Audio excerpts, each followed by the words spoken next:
lounging, son. Welcome back to the Comic Lounge. My name is Ryan, and today I'm going to be talking about a book. Been out for a couple weeks now. Super hectic couple weeks, so I just haven't had time to kind of sit down, share my thoughts on it. But I could not let another week pass me by without sitting down and kind of sharing my thoughts on it. And that book is Catwoman: Lonely City by Cliff Chiang. And probably the book that I would say he's most well known for, especially in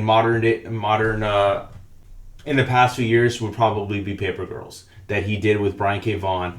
An amazing series, kind of what solidified him as a creator that I'll follow to any project. And when I found out he was working on probably one of my favorite DC characters, Catwoman, aka Selena Kyle, there was no chance in hell that I wasn't going to pick this book up.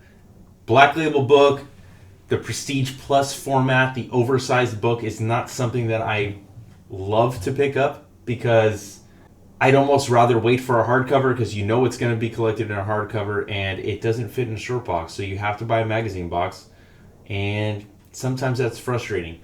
Frustration aside, and I'm not here to complain, but I do want to say that this book is well worth having to buy a magazine box. Phenomenal, probably one of my favorite depictions of Catwoman ever. And I think that, you know, the Ed Brubaker, Darwin Cook stuff is at the top of my list. You got the Tim Sale with the Catwoman one in Rome. Those are like at the peak for me. It's hard to top those. Like, no matter who comes on the book, Joelle Jones came close. I think that her art was phenomenal. Story was not as much of a favorite to me as those ones I mentioned, but this one's definitely shaping up to be along those lines. So I'll get into it. I don't want to get too much into the details of the story, but, you know, written, drawn, colored, and lettered by Cliff Chiang.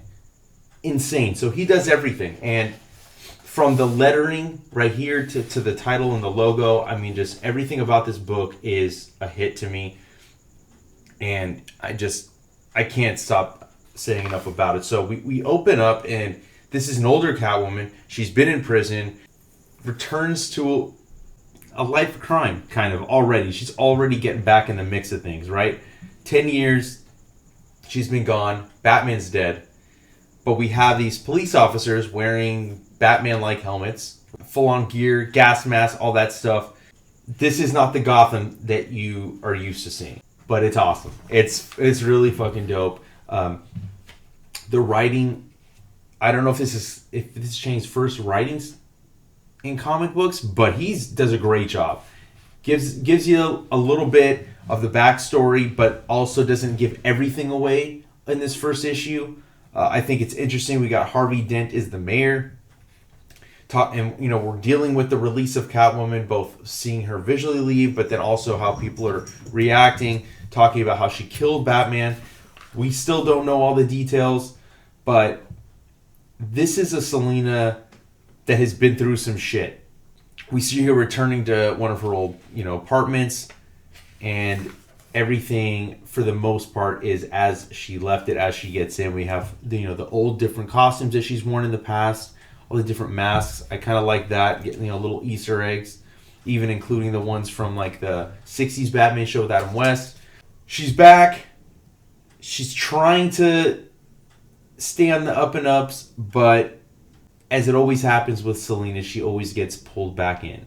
She tries, like, even something as simple as that, she tries to pay with cash, and they say only G money, which you don't fully understand. Like, who's in control of Gotham? Harvey having been elevated to the status of mayor. All these things you're getting, it just adds to the mystery and excitement that I have for the book as I was reading it. Like, I think like 5-6 pages in, I already knew it was my favorite book that came out that week. Even this, like Selena, she's out of touch. Like, her inner dialogue is great. Like, she says, "Oof, my knees. Need to be more careful. All this jumping around. It's not like the old days." She goes straight to Wayne Manor, pay her respects. We see Alfred's dead. Dick Grayson is dead. Can't read the rest of the tombstone, so we have no idea. She as she's paying her respects, one of the, I'll call him Bat Soldiers, right? He comes and he tells her to get off the premises, get a little meeting with Penguin. He's older. goes to him for a loan. He won't do it. Even saying that, he kind of gave up the money because all her money's gone. So he's not planning on helping her. He said at least he, kept her apartment safe. And he offers her a job as a hostess. She doesn't take too kindly to that and fucking hits him right square in the jaw. And she gets back to work, taking what, doing what she knows how to do, and that's taking what she needs. I think that the pacing of the story's really good in here. The art is probably the best Cliff Chiang art that I've seen yet. I think that he's really firing on all cylinders with his coloring, his lettering, his structure of the way we get this. I mean, just does a phenomenal job. Pretty much mixing the heist with this. At the same time, the story of the person that's been in jail for years and returns to a life that's nothing like the life they left.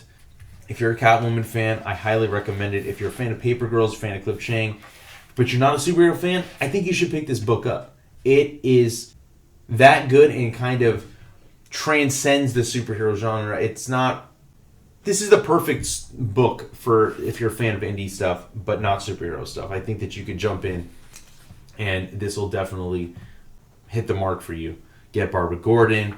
She's in the wheelchair, so it's like we kind of have different versions of the characters that we know. Got Killer Croc. We got Ma Hunkel, aka the Red Golden Age Red Tornado. And yeah, I gotta say, I really love the gray in Selina's hair. It's a nice touch, and it suits her. Killer Croc, kind of chubby now. Thought that was pretty funny. Two-Face comes, he confronts her. He's like, "What are you doing? I thought you were gonna turn over a new leaf and retire." This sequence of panels I really loved. She's like, "Retire or go back to jail? I don't know, Harvey. You choose." And she flips the coin and throws it to him. It's very symbolic, of his past. And obviously she decides to not retire. And she goes back in her old costume. This is kind of reminiscent of the Batman animated series, while also reminiscent of the stuff from like Batman Year One. And just his color choices are just... I'm blown away by it. I think it's such a great book. We get a little bit of a flashback to Fool's Night, which is the night Batman died. Again, adding to the mystery, bring me the Orpheus. We don't know what this is. He tells her to save the city, and that's, the last we see that she sees of him. This was another nice little touch. Selina giving Barbara her father's pipe. He's also not there anymore. But I think that this is just...